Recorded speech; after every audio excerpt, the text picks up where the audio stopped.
तो एक parallel plate capacitor, it is made up of 2 plates of length, यहाँ L होना चाहिए, and with W separated by distance D।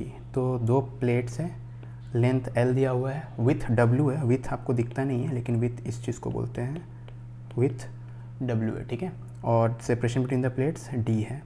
तो आपको बोला गया है डायलेक्ट्रिक स्लैब जिसका डायलेक्ट्रिक कांस्टेंट K है, that fits exactly between the plates is held near the edge of the plates, ठीक है। तो एज के पास एक डायलेक्ट्रिक स्लैब को पकड़ के रखा गया है। It is pulled into the capacitor by force इतना। तो इस डायलेक्ट्रिक स्लैब में एक फोर्स लग रहा है which is equal to this, है ना, कैपेसिटर के कारण एक फोर्स लग रहा है इतना, जहाँ पे U क्या है, potential energy of the capacitor when the dielectric is inside the capacitor up to distance x, ठीक है।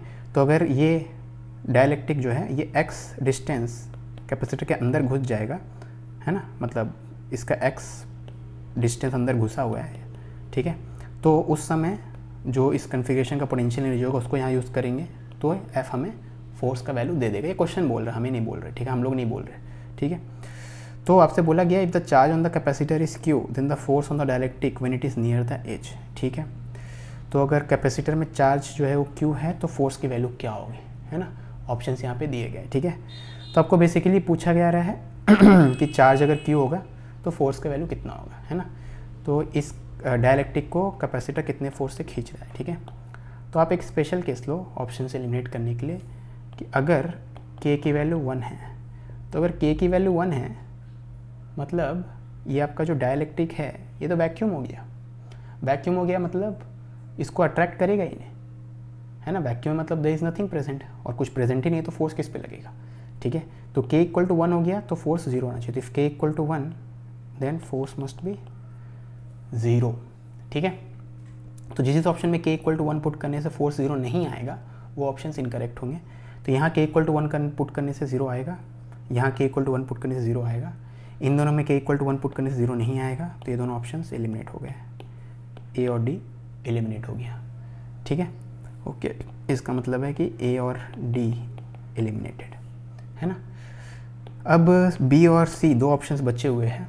चलो इन दोनों को थोड़ा ध्यान से देखें तो मुझे दिख रहा है B ऑप्शन में डिनोमिनेटर में D है लेकिन C ऑप्शन में न्यूमरेटर में D है, ठीक है। अब अगर आप ध्यान दो तो ध्यान क्या दो, क्वेश्चन में लिखा हुआ है फोर्स किसका, फोर्स कैसा आ रहा है, U को डिफरेंशिएट करने से आ रहा है ना। तो अगर U का एक्सप्रेशन में, याद रखना D तो एक कांस्टेंट है, तो अगर हम लोग U का एक्सप्रेशन में पता कर ले कि D न्यूमरेटर में आता है कि डिनोमिनेटर में, तो अपना काम बन जाएगा, है ना। तो आप खुद सोचो ना, आप जब ये घुसा हुआ है कुछ पार्ट, इसका एक्स पार्ट अंदर घुसा हुआ है, ठीक है, तो ये वाला कैपेसिटर का कैपेसिटेंस निकालोगे तो ये भी इन्वर्सली प्रोपोर्शनल टू डी होता है, और ये वाला कैपेसिटर का भी निकालोगे तो ये भी इन्वर्सली प्रोपोर्शनल टू डी रहेगा, है ना। बाकी चीज़ें यहाँ पे आएगी के वगैरह, लेकिन रहेगा तो इन्वर्सली प्रोपोर्शनल टू डी ना। सेपरेशन बिटवीन द प्लेट्स की इन्वर्सली, आपको पता है कि सी जो है इन्वर्सली प्रोपोर्शनल टू डी होता है, ठीक है। अब एनर्जी आप कैसे लिखोगे, Q²/2C, है ना। Q तो कांस्टेंट है, क्वेश्चन ने बोल दिया है कि Q क्या है, कांस्टेंट है। तो आप U is inversely proportional to C और C inversely proportional to D है, मतलब U is proportional to D। तो अगर U D के प्रोपोर्शनल है मतलब du/dx भी प्रोपोर्शनल टू D होगा। और इतना सोचने में आपको कुछ सेकेंड्स, मतलब ये दोनों ऑप्शन एलिमिनेट करने में 2 सेकंड लगेंगे और ये चीज़ सोचने में आपको 2 सेकंड लगेंगे, क्योंकि आपको पता है कैपेसिटेंस जो होता है इन्वर्सली प्रोपोर्शनल टू D होता है।